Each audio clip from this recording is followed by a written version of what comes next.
मैया जोंनि सालबारि कलेजाव माने जोंनि स्टुडेन्टफोरा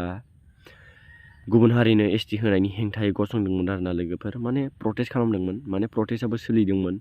नाथाय लोगोफोर जोंखौ हानजा सुरनायाव आसाम पुलिसा हेंथा होदों आरोना लोगोफोर आं जोबोद गाज्रि मोनदों लोगोफोर माने जोबोद दुखु मोनदों आरोना गोसोआ माने जों स्टुडेन्टफोरा नेट' डाउनाव थायोब्ला माने जों बिसोरनि हेंथा जुजिदोंमोनबो लोगोफोर नाथाय बिसोरो लाखिदों आरोना आं बेखौनो होननो सानो जों बयबो खौसे जा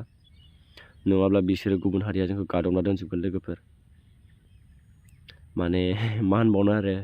गोबां जेंना जादों आंनिया एसे जायाखैना जादोंआनो माने नारलाबायनाय जादोंमोन आरोना माने जोंबो बिसोरनि हेंथायै जुजिनो नाजादोंमोन नाथाय हायासै जोंबो दंमोन बे प्रटेस्टआव लोगोफोर आंबो दंमोन जोबोद दुखु मोनदों आरोना माने जों लामा बेरायनो मोनासै जों गावनि हारिनि बागै जों हेंथायाव गसंदोंमोन जुदि जों गुबुन हारिनि एसटिखौ होयोब्ला जोंहाथ' मा खहा जागोन बेखौथ' मिथिजोबखाबाय लोगोफोर नोंथांमोनाथ' दासान्दि ससियेल मिडियानि गेजेरजों नुखाबाय दं